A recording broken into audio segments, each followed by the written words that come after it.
welcome to this episode of the Sartorial Geek podcast. I am Jordan Ellis of Jordan Danae, and I am here with Robyn Warren of Geek Girl Strong. Hi, everyone. And Chavon Coleman of Geeky and Creepy. Howdy. And we're here to talk about Black Panther, which, if you have been paying any attention to anything Jordan Danae has done on the internet for the past few months, it has been all Black Panther all the time because we're obsessed. And I brought two people to talk about it who are black. Who are equally as obsessed as I am, is what I was going to say. But yeah, we started talking a little bit before we started recording about like everyone's first impression leaving the movie. And the first thing that came up was like the females in this movie. That was definitely one of the things that I noticed first is, first of all, I want to be all of them. Mm-hmm. And they're amazing and beautiful. But like, what were your thoughts about the female characters in this movie? Robyn, you go first. Mostly just having women who looked a lot more like me, who had different characteristics. Like, they had very distinct personalities from one another, although they were all coming from the same place. And they look similarly to one another, more so than like other like Black Widow doesn't look like these characters. Yeah. And for me, they sort of became this holy trinity of Shuri's humor and comedic value and youth. Yeah. Versus Okoye's very stern but nurturing personality, and then Nakia's very like new age Wakanda outlook, and how they, all three of them, just kind of created this perfect support system for their people. Yeah. Do you have more or different thoughts about the female characters in Black Panther? So I didn't realize this was something I needed. Like, I needed to see these strong women kicking ass, still being all about family values, and still being like, hey, we do need to help more than just ourselves in the world. And like Robyn said, it's just when you see people that look like you on screen, when you see that, no, we can actually come from the same place, we don't look identical, but you can tell, yeah, no, we're definitely from Africa. We are definitely black. Like, I haven't had that in a movie ever, if it wasn't a blaxploitation film, which those are like a whole other thing, but it's like, it's nice to see this in a mainstream film, especially coming from Disney and Marvel. Do you guys have a favorite? Is that too hard to ask? Yes. I told you, they are an entity. Yeah, cool. The cast. Yeah, one another. They are the Trinity to me. They are the Triforce. Oh my god, yes. No, that's good. I want this on everything. That's a very good answer. I'm like suspicious if someone has one favorite character from that movie. That's hard. People keep saying they're team whomever, and I'm just like, no, that's not a thing. I'm team Wakanda. Yeah. Seriously. Right. All of it. Yeah. I do. It's not a favorite. She was a show stealer because she was not in the film as much as everyone else, and it is Shuri. Yeah. Because she is the youngest, so she is not going out and fighting with everyone. However, she is staying in the loop by giving everyone all of their tech and being like, I made all the stuff you have on, yay! And then like the scene, spoiler if you haven't seen it, it's kind of late, so I hope you did. Where she is helping them remotely from Wakanda by driving the car. It's like, yeah. It's humorous in a very serious situation, but it's like the little sister we all have or want, and it just made me happy to see her, and I can't wait to see her in everything else she does. Yeah. Well, something cool about Shuri is, Chavon, you cosplayed her at C2E2 last year, and I like did not know that character before. Yeah. So it's really cool to see like a character that if you've been up on the comics you already know is cool, but if you're like a noob like me, like we now so many more people know about her character, and like they should, because she's amazing. Yes, and she's smart. She's smart, and I would say that I'm inspired by all of the characters. I was probably the most inspired by her character because she was the youngest and the smartest. and just being someone who wasn't encouraged to go after the sciences, like most young girls are not encouraged to do so. I think it was really important to see that character. And I mean, we've seen coming out of the movie afterwards that Disney is taking the initiative of creating STEM centers for young people because of her role. And then I think each of those three, I guess we would say, like the main female characters of the movie, each of them I see myself in, so that also makes it difficult, but I would probably say I was most inspired by Shuri's character. Something about you saying that just reminded me, so we all got to see the movie together, which was really cool, and we got to see it with Robyn, your mom. My mama. And Chavon, your nephew, who is 11, or was 11. He's 12 now. But one of the coolest things about seeing the movie is we were chatting about it afterwards, and your nephew said he wanted to cosplay Shuri, and that was just really cool. Like a young boy was like, she was the best and I want to dress up like her. I was like, that's rad. Like, I almost started crying. It was just the sweetest, like, it was so sweet, and she's amazing, and like the fact that she's inspiring everyone is awesome. Agreed. Yep.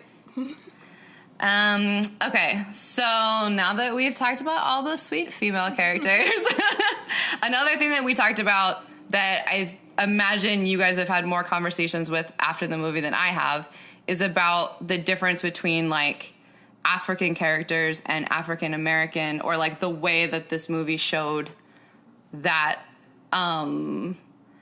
what were your first thoughts either watching the movie or afterwards about, like, the way they portrayed it in this movie?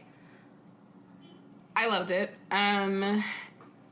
Because it's, unless you are Black or are somebody who is involved heavily in a Black community, you don't often see the differences between what it's like being Black, African American, and actually from Africa. Like, you have roots. You get to be like, my family's from Nigeria. We are still here doing XYZ. Whereas the rest of us are like, yeah, my family's from North Carolina. Like, yeah. So there's, not to say that we don't have culture as African Americans, but it is steeped in some other stuff because of things like colonizers. Mm-hmm. So it's just like, I'm happy they portrayed it, and I'm happy they didn't do it negatively. Like, there are, like, the way they go about it, Eric Killmonger versus T'Challa, you do see that they are both right. They are both wrong. It is their execution in this that really fucks them up. Yeah.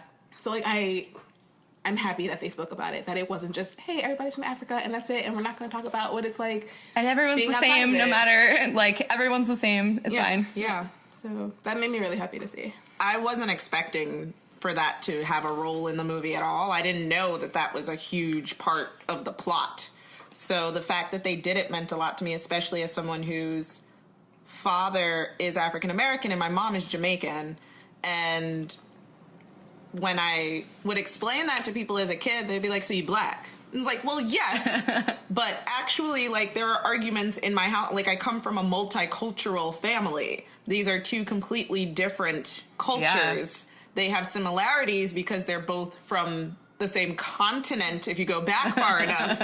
But the fact that you have to go back that far, and I can't tell you where either one, on either side of my family, where our ancestors exactly come from in Africa. Like, I could just start telling people Wakanda, right? Because I don't know where we come from. I might as well just say that. It felt really important to me because a lot of people, especially if you didn't grow up in a city, especially like New York City, that's very diverse, they just, like, Black people are Black. These people are this. Like, there's no distinction between the cultures within a race.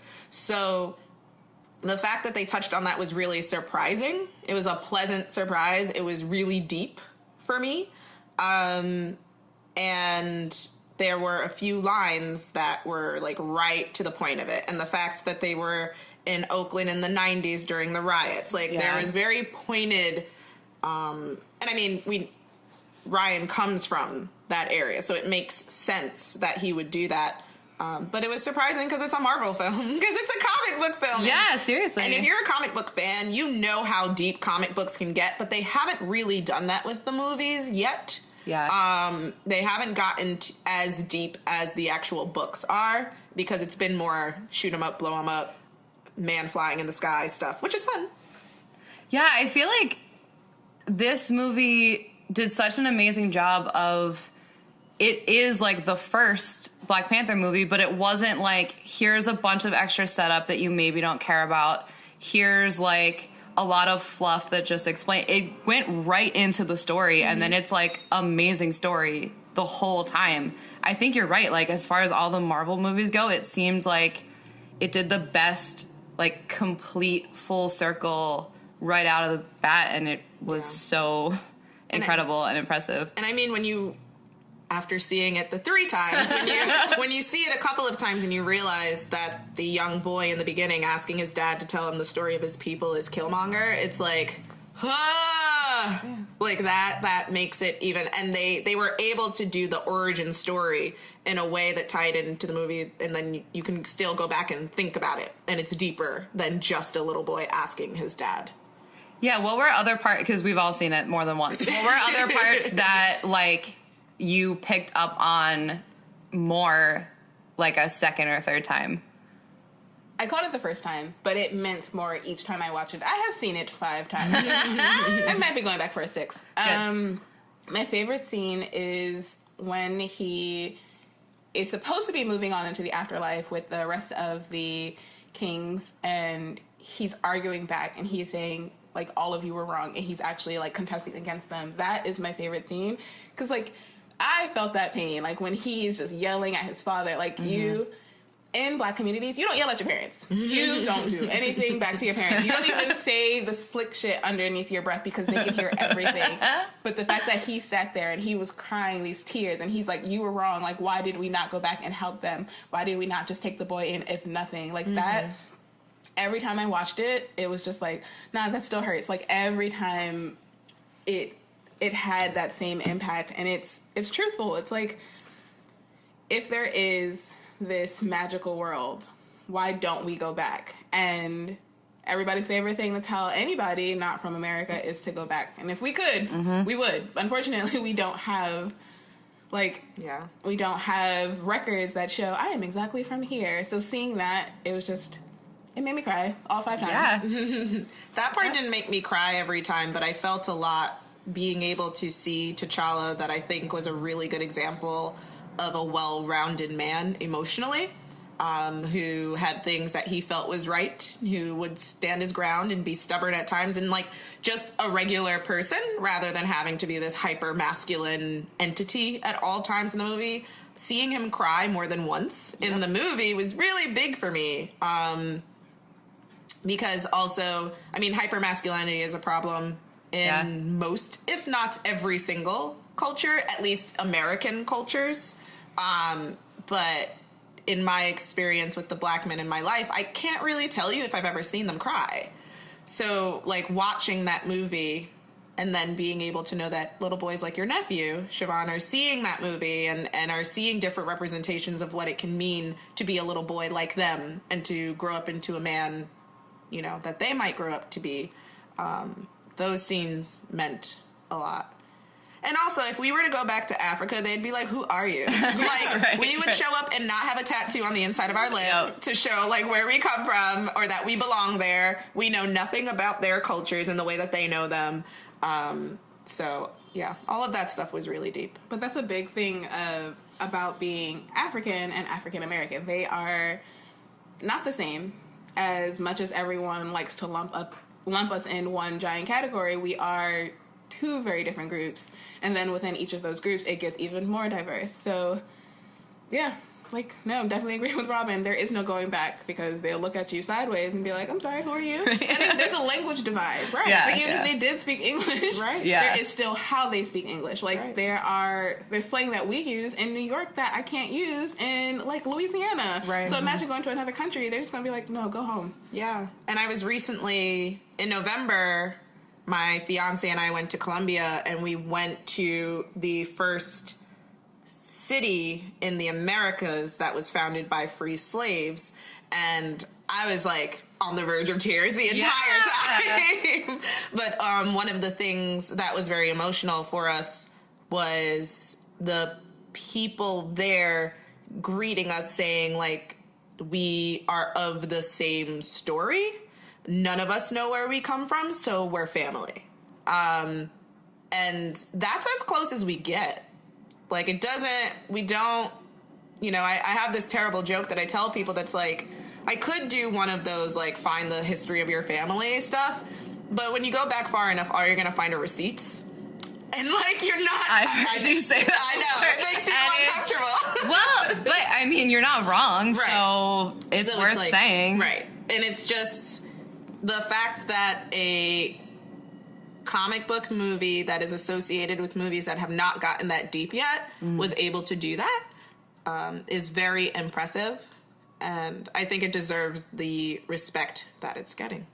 Yeah, and something you said that I've seen a lot of, like, articles about since the movie, when you were talking about the way, like, masculinity is presented, is it's also really cool to see in the movie how men interact with women, like, and all like sisters, ex-girlfriends, mothers, or not. I mean, I don't totally. Yeah, did they, like, explain that in? No, they didn't. So I only know because I have people who tell me what's going on. But I think that was a really cool thing to see, the way that especially T'Challa, like, talked to all the women in his life. That was just, like, a really cool thing to see in the movie. I love the not talking down that doesn't happen, because he could be like, I'm king now, like, you're my mama, but whatever, you have to listen to everything I say, like, you're my little sister, but you are the person who makes our text, so now I am technically above you. Like, he didn't do any of that, and he took all of their advisements, like, into consideration, even though he's like, nah, I'm king, but he's like, but you've been doing your role for however long you've been doing it. And I just got this last night. So it's like, right. I'm still going to listen to you because you've still been doing your job longer than I have. And I don't know if that was the thought process behind it, but I just, like you said, my favorite part of this movie is the way they interact with each other. And it isn't, I'm better than you, I'm above you, whether it is because I am from Wakanda and you are not, whether it's because I am king and you aren't, or it's because I'm a man. That's usually what the default is, regardless of what anybody's position in life is or position in power. It's, I'm a man, I trump you. Right. I just know more than you. Right. But not once did he ever go into any scene and just be like, nah, I'm better. Yeah. One of my favorite scenes is when he freezes, because you don't have to see his face to read his body language, and he just melts inside of that suit. He just sees her, and just, like, the sigh in his voice of, hi. It's like, oh my goodness, that was the most adorable thing I've ever seen a superhero do. Yeah. Maybe outside of, like, Spider-Man, but that's because he's a little boy a lot of the time. Like, he's a little cutie pie. Yeah. So seeing this, like, brolic man who just became king, his dad just died. After he beats everybody's ass. Right. Like, if you think about where he's flying back from, he was just fighting everybody in Civil War. And then he sees this girl he really likes, and he's just like, and I'm a puddle. I'm a kitten puddle of kittens now. It's so cute. It's so cute. Also, so Robyn, you are an only child. Yes. But I think the brother-sister dynamic is, like, it's the cutest. Like, if I don't know, it's cool to see a little sister do the annoying little sister things. Like, when one of my favorite, like, comedic scenes when she takes the video of him flying across the room. Like that, but even that interaction, like, the way they are, like, respect each other and love each other, and also are still siblings who are trying to, like, troll each other when they can. And, like, her when she speaks out at his ceremony and, like, is making a joke in the middle of this, like, very serious thing. I just thought, like, that as a sibling relationship was so cute. I am the youngest. So I definitely saw a lot of myself in her in those scenes, because it's like, no, I've definitely annoyed the hell out of my siblings, but it's all in good fun. It's out of love. Like, you're not doing it to be malicious. You're doing it because this is all you have, to make fun of your older siblings. Like, that's the one constant you're always going to have, regardless of what job you're doing. It's like, I can always make fun of you. I have videos saved. I'm sure she has a ton of videos, and I want to see every one of them in the deleted scenes. I know. And for me, as an only child who doesn't really want more than one child herself, the scene where Killmonger is standing over Shuri, and just this, again, the sound of his voice when he screams her name and gets everybody off of him so he can go to her. That was the one time in a very long time when I was like, maybe it's worth procreating twice to be able to see, like, the love and interaction between siblings. But I know siblings don't work out that way all the time. So yeah, it's not. If my mom is listening, don't get too excited about it. They were just, their relationship was really great to witness. And when I meet people who have those relationships with their siblings, it's real cool. Yeah. This is unrelated, but so important. Everyone looked amazing in this. Like, the actors and actresses are all the most beautiful people in the world, but also the clothing and the jewelry and the hair, like, everyone looked so cool all the time. And we were talking a little bit before, like, have you guys taken anything from the movie and been like, I want to look like that in my real life? I want to take this back into my daily outfits. All of it. So I pre-ordered the art book for this movie like 3 months ago. As soon as it was up on Amazon, I was like, I want it. And it actually came to my house before the movie came out.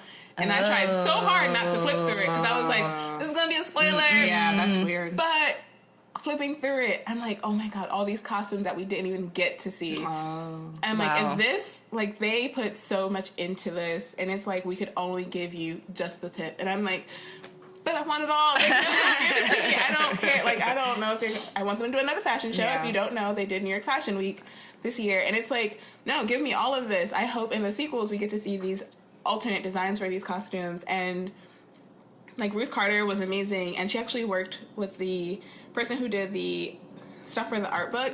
He's actually Filipino. And, like, there are things taken from his culture and her culture. And they, like, meshed it together. And I'm like, this is awesome. Like, you see blendings for both of it. Like, the beadwork in it, some of it is taken from his side. That's cool. So it's like, I just want all their outfits. Yeah. I need an adult fashion line, Marvel, Disney, whoever. Somebody get this. Someone out there, please. As much as I like dressing my nephews and my nieces, like, I want the adult version to all of the things. And I also I started going to the gym again and kicking ass. And, like, now I want to do kickboxing and I want to learn how to use a bow staff. Like, so motivating.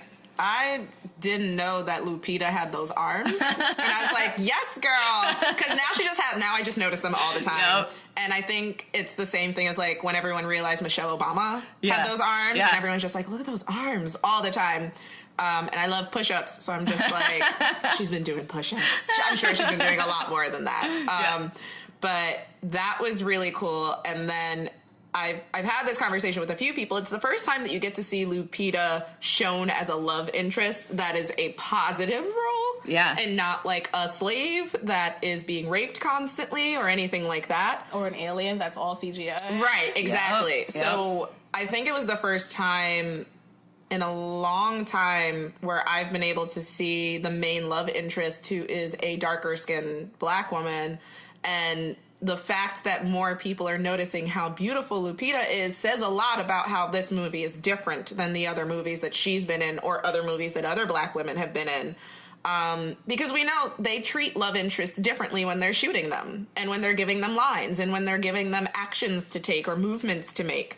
So, you know, we left and my fiance was like, Lupita. And I was like, look, boy, all of us have been feeling that way already. You're late to the game. He's so late. And I'm okay with that because she's out of everyone's league, so I'm not worried. Right. That is true. Oh, and then I also wanted to get the undercut that Shuri has. Yeah. But the barber I tried to go to was unavailable, so I'm still working on that. No. So stay tuned for pictures of stay tuned for Robyn's future haircut. Showing out. I'm ready. Yeah. My favorite thing about not the movie are the cast interactions, just like in real life. Oh my god. Also, Lupita. Oh my god. I don't know if she has like magic pixie dust in her pocket and she just like blows it in your face. But every picture that anyone has ever taken with her, they just look smitten. And it's just like, are they dating? And like, I really don't care about celebrities and like what they do in their personal lives, so long as they keep, you know, with the contracts. Yeah. But like to see her with every person, and I'm not talking like just men and women. Yeah. Whenever she's standing next to them, you're just like, damn, y'all look good together. Like, if I stand next to you, is it just gonna like change my entire appearance? Am I just gonna be a whole new person? I think so. And yeah, I think that's how it works. It's just like, either she's just an uplifting person and she's just like standing next to me like you are the special thing, or like she just makes you glow. Just like, I don't know. I think it's all of it. I think she's beautiful in every way, because from everything that I've ever seen about that woman, she just seems like a wonderful human being. Yep. And she's obviously a gorgeous person on the outside as well. And I think everyone is just like, I don't know. You know what? If people want to go and look at my face when I'm standing next to David Tennant, look at like the face that I'm making. We will link to that. And Robyn has the most earnest, excited smile I've ever seen a human have. And yeah, you're right. That's how everybody looks standing next to Yeah. Lupita. So I think there are just there's a certain something about some of the people in the world, like David and Lupita. If they were in a room together, I'd just die. They can't. But they're both in the Marvel Universe, so maybe. We'll never know. But yeah, I think it's just a certain something about certain people that just makes everyone around them glow.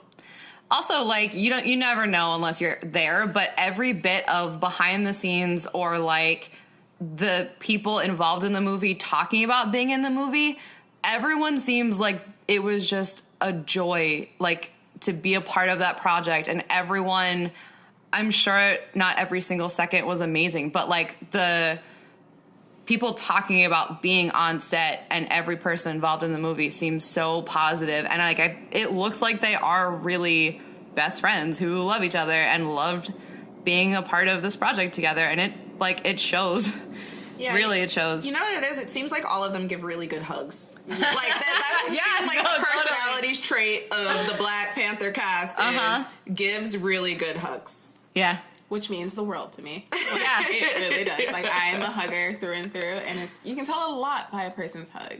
Yeah. I mean, it can change the like rhythm of your day. So if you imagine getting a hug from the whole cast. I cannot imagine that. I would be dead. I would be a puddle of kittens. That would be just the perfect way to go out. Just a hug from the whole cast. And then that's done. the end. Nothing can ruin my year. Nothing can ruin the rest of anything ever again. It's just, no. But like, they're sweet. And I encourage everyone to find any interview they can featuring the cast and the director, Ryan Coogler. Because my favorite thing he said is, I just did as much as I could until someone was going to stop me, which is why I think we got this film. Like, it's to have a new director come in, and by new I don't mean like he has other films. I mean new to the MCU world. Like, they could have been like, no, you can't do any of this stuff, but he was like, nah, I'm going to ask for the world. I'm going to ask for the universe, and they were like, okay. And I don't know if the other directors are just like, I don't want to push the bill, but this film does fill a hole. Like, we get to see the people not just as Captain America. They get to, like, he gets to be T'Challa the King and the Black Panther and just, like, this regular-ass dude who's somebody's brother. Mm-hmm. Whereas Captain America only gets to be Captain America. You don't see Steve Rogers. You don't see the little dude from Brooklyn who became something bigger. So if this is the first chapter in the next arc of films, I look forward to seeing how all these characters develop. And we get more than Black Widow. We get Natasha. We get Tony Stark having a like PTSD and all that stuff. So fingers crossed. Yeah, we get more character development. Because I mean, that's the reason why I got into Marvel comic books, because I had read other comic books from very big people, and at times I just didn't relate to their characters as much because they didn't, to me, feel as dimensional as a lot of the Marvel characters do to me. And I think a lot of that gets lost in the movies. You don't get as much of the character. And in this movie, you got a lot about the characters, along with, like, people die and people survive and people cry and people, you know, all of that stuff too. Yeah. I feel like I want to talk about this movie forever. So if you want to talk more about Black Panther, if you head to our blog, Robyn has done a bunch of posts about her different, like, Wakandan workouts, which are amazing. We have been talking about the movie and the fashion and the characters, and I can't see us stopping anytime soon. So also you can chat with Robyn at Geek Girl Strong and Chavon at Geeky and Creepy. I am positive they would love to chat Black Panther with anyone who wants to just gush about how great these characters and this movie are. Thank you so much for hanging out with us today. We will be back next week with another episode. Stay nerdy, and we'll talk to you later. Bye. Bye.